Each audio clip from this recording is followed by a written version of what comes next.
CVTV land, welcome to Tammy's Kitchen. We're back at it again today, and we're going to take a little trip down memory lane and go to Grandma's house for Sunday dinner. I'm going to start backwards today, and we're going to start by making a dessert. Fresh peach crisp. Peaches are in season right now, so hit those roadside stands and pick you up a bushel or a peck or however many you need for whatever you're doing. These were beautiful and have just ripened so nicely, and I have sliced up 4 cups of peaches. So we're going to start by just layering those in a baking dish.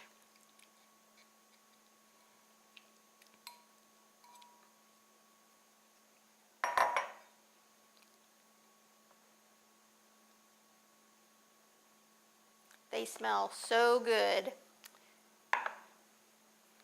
And then crisp is going to be much easier than pie. You don't have to fool with the pastry. Just mix up the crumble to put on top and throw it in the oven. So this will come together really quickly for you.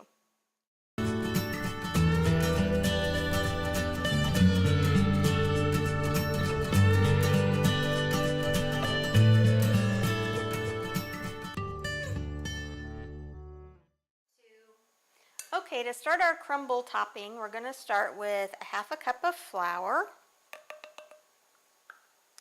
2/3 of a cup of brown sugar, about 3/4 of a teaspoon of cinnamon, and just a little touch of nutmeg. Nutmeg goes a long way, so unless you really, really like it, I would not advise putting in a whole bunch.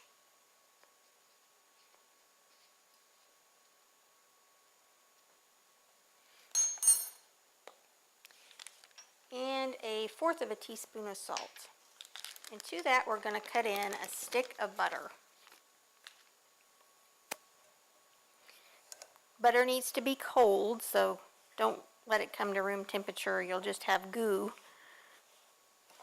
Build up your muscles by doing this, which I don't have many of, so my arm's about to play out.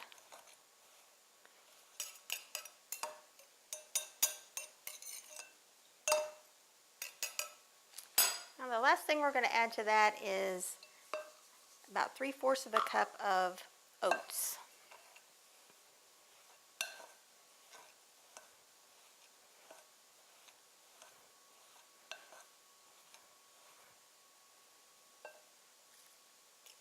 And that's all there was to it.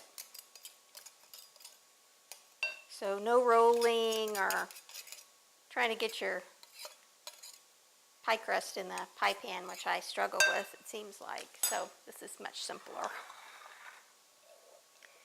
And then we'll just sprinkle it over the top. Or on the cabinet, as the case might be with what I just did.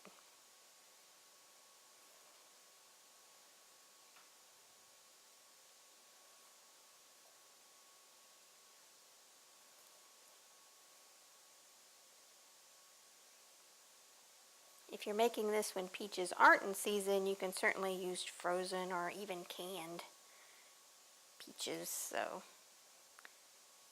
either or will work.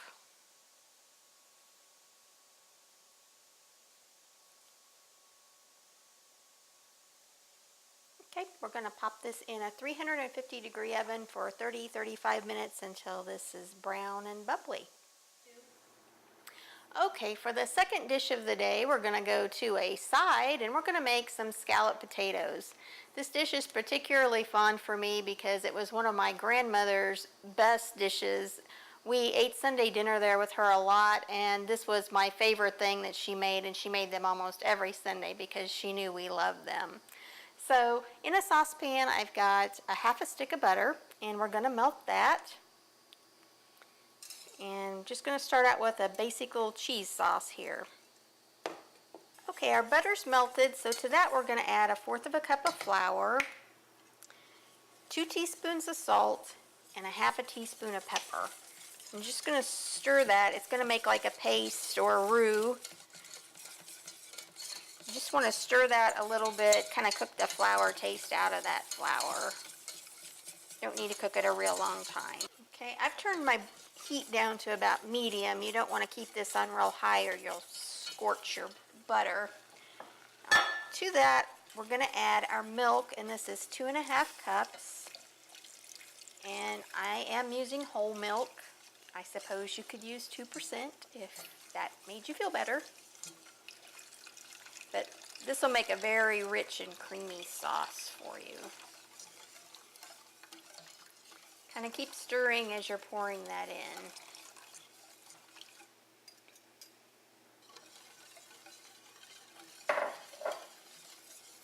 I really wouldn't advise using anything less than 2%. If you get anything less than that, I'm afraid your sauce is going to be mostly water. Particularly since you're going to pour this on top of raw potatoes. I don't think you'd be happy with the consistency that you get from that.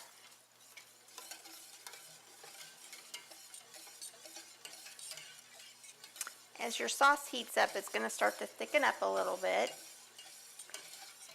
And as it does, then you can go ahead and add your cheese. I'm using Velveeta just because it melts better and it'll make a really smooth sauce. If you prefer cheddar or some other flavor, you can do that. Your consistency may be a little bit more oily if you use one of the other cheeses, but Velveeta melts up really nicely for this recipe. And that's about 1.5 cups, and if I don't think that looks cheesy enough, I might add a little more when we get done. Okay, we have beautiful cheese sauce here. So now we'll move back and we're going to peel some potatoes, put them in our baking dish, and then this wonderful cheese sauce is going to be poured over the top of those, and then of course the potatoes will go in the oven to bake. Okay, we've got some potatoes peeled up here and sliced in a baking dish. I sprayed it with a little cooking spray so that it's not quite so hard to clean up. And this would be about probably 6 to 8 medium to large potatoes. So we'll just pour our cheese sauce over the top.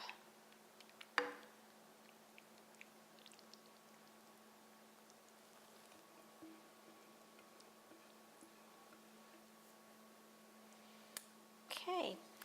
Now this is going to bake in a 350-degree oven uncovered for at least an hour or until your potatoes are tender. Sometimes I will throw a piece of foil over the top toward the end because sometimes the cheese starts to get a little brown. A little brown is good, but a lot of brown not so much. So I just kind of watch them there toward the last 15 minutes or so. Our peach crisp is done and it's on the back counter cooling and it smells so good. Our next dish we're going to prepare is oven fried chicken. Now when you went to Grandma's house, she of course always fried it in the skillet, but that's sort of a pain, and there is a recipe in the Churton Valley cookbook from Judy Cheratino that we're going to make next on the show, so stick around. Okay, we're ready to make some oven fried chicken. So in my bowl here I have 1.25 cups of flour, and I have some salt and pepper in here. And to that we're going to add 4.5 teaspoons of paprika. And yep, that sounds like a lot, but this makes just a super coating for your chicken. Just going to whisk that together there.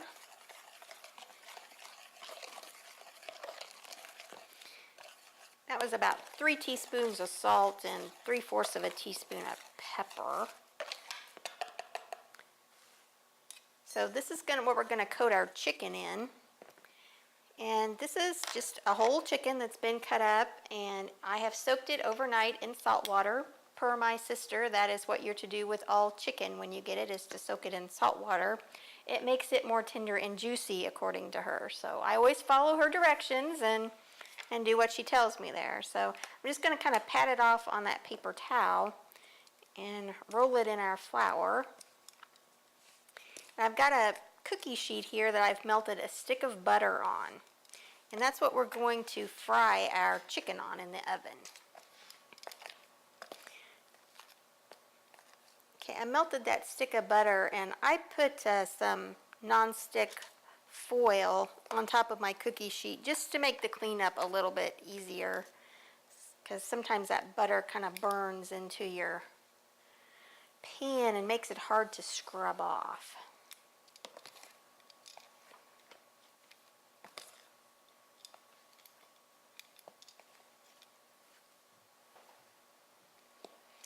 This is maybe a little bit healthier than frying it in the skillet in all that oil. However, we are going to fry it in some butter, but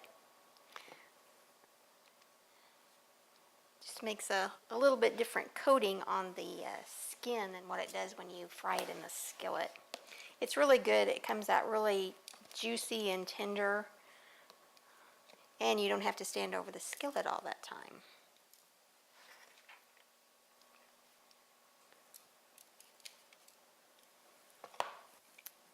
Okay, that is ready to go in the oven. This is going to bake 425 degrees for about an hour. I usually flip mine over about halfway through, and then we'll maybe check it in an hour, and if it doesn't look quite done, we're going to put it back in there for 15 minutes or so.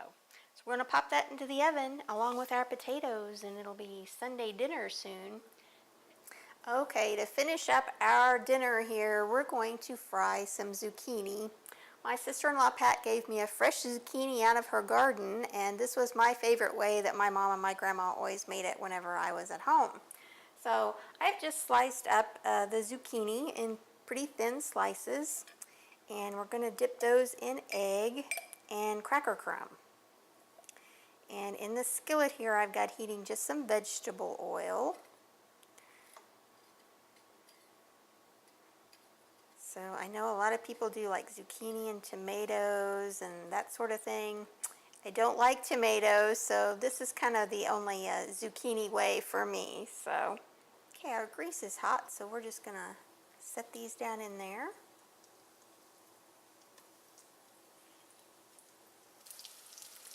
Okay, a little salt.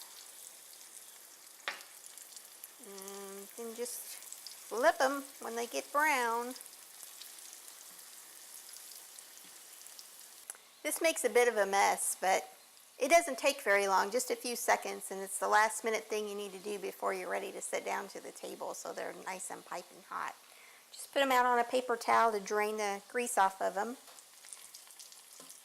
Like I said, I don't want mine extra crispy, so, but if you like yours that way, you can leave them in the skillet a little bit longer. It's been a busy day here in the kitchen. I hope you've enjoyed our Sunday dinner at Grandma's house and brings back some memories for me, and I hope it does for you too. If you'd like to have any of the recipes on today's show, please email us at recipes@ChurtonValley.com. I enjoy seeing all of you around the valley, so keep those comments coming. And if you have an idea or anything for the show, give us a note at that email address, and we'll try to get it on the show. Thanks for watching, and we'll see you next time on Tammy's Kitchen.